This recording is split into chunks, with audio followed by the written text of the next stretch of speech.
Welcome back to Jesse Does It. Today, I'm gonna work on the Mustang. Got some fun stuff behind me, but I did want to kind of go over some stuff that I haven't shown in the videos lately. So, as you can see, the Mustang is now all one color. There is no more holes. This is all painted and ready to go. I painted the front valiants, which I also had to trim a little bit here. Made it fit up in there much better, so hard to tell in this closed garage, but the front valiance looks like it's supposed to now. Painted my little black patch there. And the fenders are all green. I also did paint the wing a flat black to just kind of, I don't know. It's growing on me.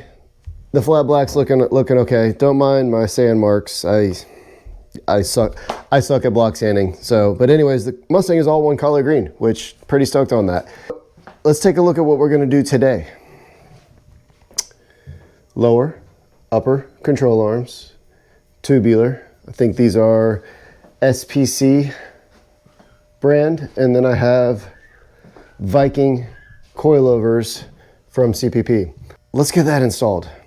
Not gonna do a how-to. I wanna have fun with this. Since I have already replaced all the front suspension, this should all come out easily. Yes, I'm jinxing myself. I wanna just have fun today, rip all that old stuff out, put all the new stuff in, see how that all goes. Hopefully everything lines up and fits right and that I don't have to do any crazy alignment. I'm gonna try with a tape measure probably. So I'm just gonna play around, do one side, show you guys how that turns out, then do the other side. Coilovers up front. Depending on the height, I did buy a 1-inch lowering. My kids are going crazy. I did buy a 1-inch lowering block for the rear in case it's too high in the rear, but we'll figure that out at the end. But let's get started and have fun today, playing with something fun.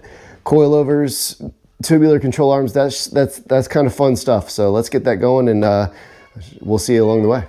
All right, so we got the shock all unbolted. Pull that out. Bye-bye little baby shock. Now it's time to get the coil spring out, which if you remember when I installed these, that was a nightmare. But I don't think it's gonna be that big of a problem this time. I think all I have to do is just get it out and it doesn't matter how I do it. So let's get my spring compressor, throw that on there, compress it, get this thing yanked out, and then it's time for the upper control arm. While I was looking at this, there's nothing wrong with my lower control arm, and it looks like a lot of work today. I don't know, we'll see. I may or may not get to the lower control arm, but I'm definitely gonna do the upper and the coilovers. That way all that's done. And if I get frisky later on, I can do the lower control arm. I do know that it will need a full real alignment after I do that lower control arm. So I'm not quite ready to take it to the alignment shop yet. So this may get put off till another day. We'll see how I feel, but we're gonna get the cool stuff installed today. So let's get that spring out, control arm out, and go from there.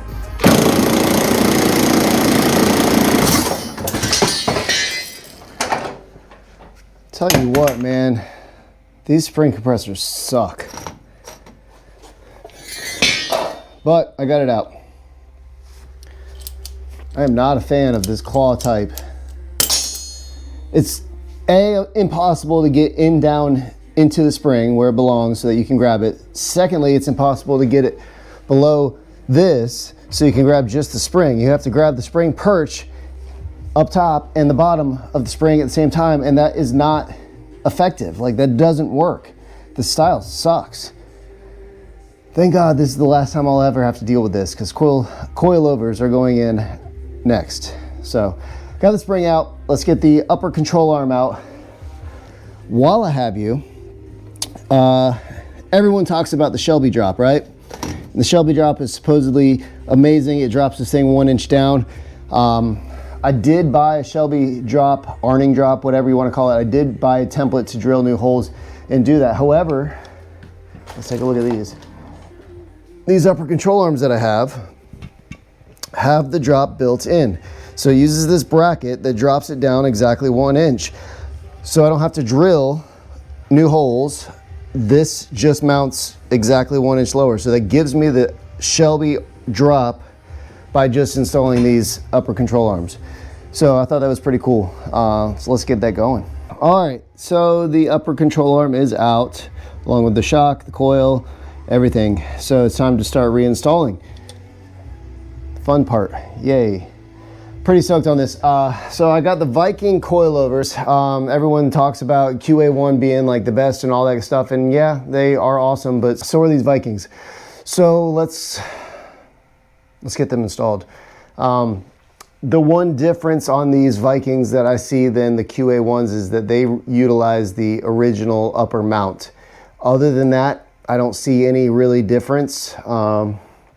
Supposedly Viking shocks used to work for QA1 and then left and thought that they could do better than QA1, so they created their own company, and that's where we are today. So it was cheaper, which obviously cheaper could mean worse. However, the reviews on these coilovers were amazing, so I went with them, and I'll give you real world feedback after I drive it as well. So you can learn from Jesse does it there. Make your own choice on that. But let's get them installed. All right, so we've got the upper control arm installed. Let's take a look at that. Like I said, it's got the Shelby drop.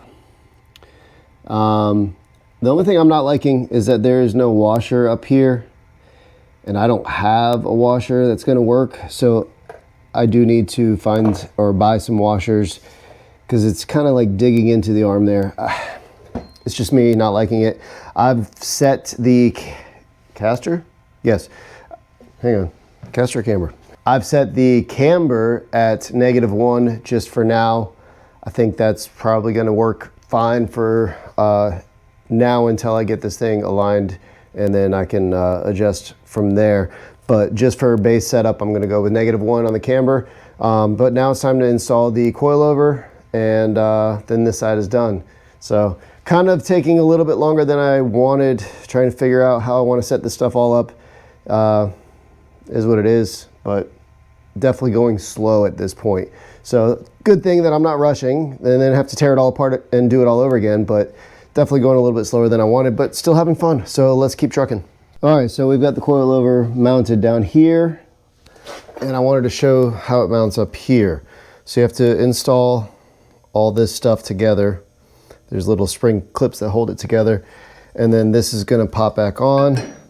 I'm gonna have to raise it up, slide this through, and then it will bolt down to that. So I'm gonna jack up a little bit higher, get this up more, and then put this cap on, and that's how it installs.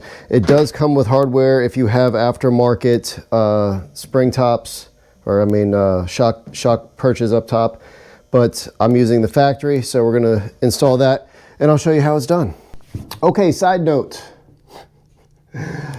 Before you install this bearing sleeve mount thing up here, put this on first, because you cannot get this on over top of this. So I've taken it all apart, put it back together. We are now mounted, bolted down up top. We are good on the bottom. Got the upper control arm on. Everything is good. I guess technically all that's left is this plate, which really sucks because it covers up the beautiful coilover. But I believe this adds rigidity, and it has my bump stop on it. So we are going to put this back in, and then it's time for the other side, and then adjusting ride height. I'm not trying to slam this, but I do want a good aggressive stance on it. But let's go ahead and finish this up. I will do the other side, and I will see you when we're done. All right, both sides are done. I dropped it on the ground and it's way too low, but I was at the lowest setting. So it's time to adjust the preload. I'm gonna start with 5 threads up and put it back on the ground. The crappy part is I have to put the wheels on and off in order to do that, but it's fine. It's just tedious, it's just part of the game. So I'm gonna show you how to adjust it real quick. It came with the spanner wrench, right?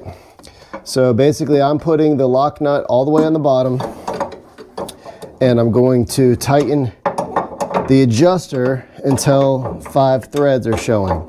So it's pretty simple. What I did like about this kit is, as you see here, there's spacers, right? Well, one of these spacers is actually a bearing in between, and that's helping it to spin a lot freely. Also, everything's lubed up with anti-seize really good so that it helps move. This really moves pretty easily with the spanner wrench. So it's just a matter of finding the height that you want and raising or lowering accordingly. So I'm going to adjust this to 5 to where I can see 5 threads in between the lock nut and the adjuster nut, and then put the wheels back on, drop it back on the ground, see where it sits. If I like it, we'll tighten the lock nut. If I don't like it, we'll adjust and go from there. So that's what I'm doing now, and I'll see you when it's on the ground. All right, so like I said, I got them adjusted equally to 5 threads showing on both sides. Let's drop it down and see what it looks like.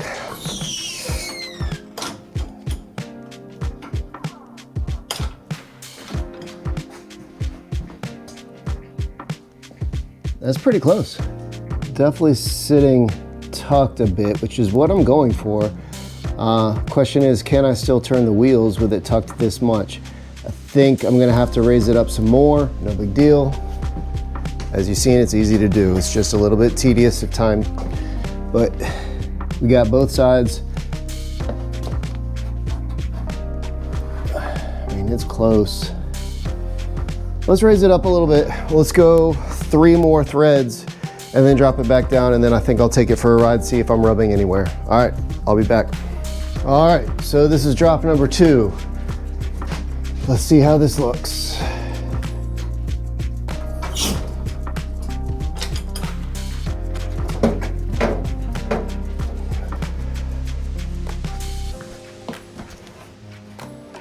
That's pretty close to perfect.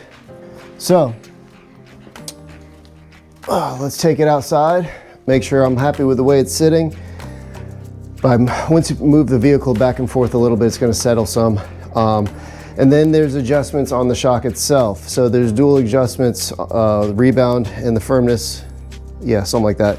So I'm going to have to fine tune the shocks as well. There is a bunch of clicks on that, so we'll just start with like the halfway point, drive it around, see if I want to make it firmer, softer, whatever. So let's do that, and I'll show you when it's outside.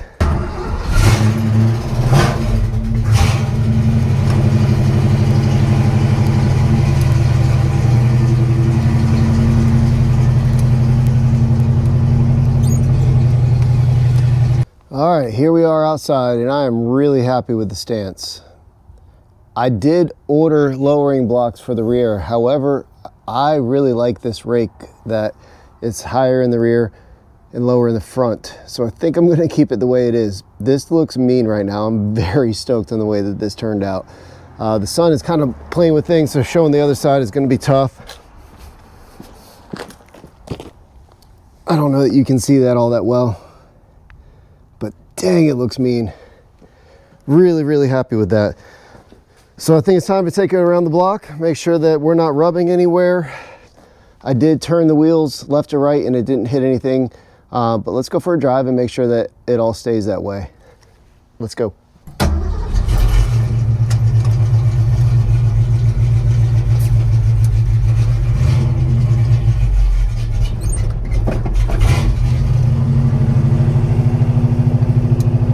All right, backing out of a driveway, full turn. No rub. Also, I forgot to show you guys, I have a stereo in here now.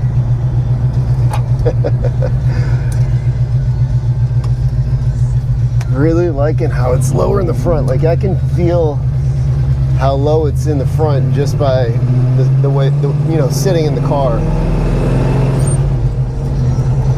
All right, so we have no rubbing. I'm very stoked on this. I'm not gonna tune the shocks today. It's already 3 o'clock. This has been 10 to 3, so 5 hours.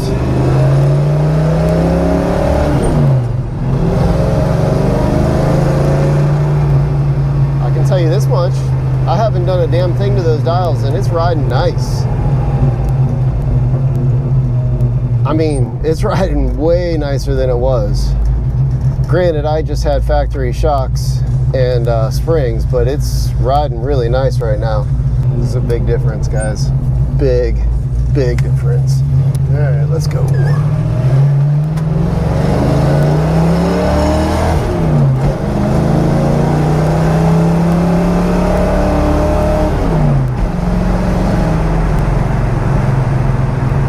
It rides so nice.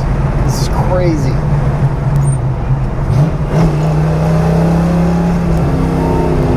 I can feel the front end lift when I accelerate. So it does need some stiffening, but over bumps and stuff, it's super smooth.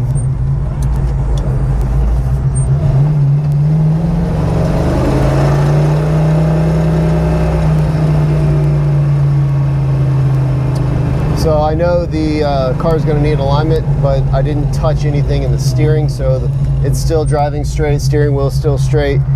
It does return to center still, even though the camber is now different than it was, but I'm pretty happy with everything that I've done so far. So nothing crazy wrong, off, but feels way better. You know what, let's go try and get some beauty pics. So just as I parked, I could hear a very slight rubbing on this right front wheel, which the right does seem to be a little bit lower than the left. So I will raise this side up when I get back home. But guys, look at that stance. That looks so mean. I love it. So tell me in the comments, should I drop the rear or should I keep it the stance it is with the front being a lot more lower than the rear? So let me know what you think and I'll make up my mind based off of that. But thank you so much for watching. As always, I am Jesse with Jesse Does It. Till the next project, see ya.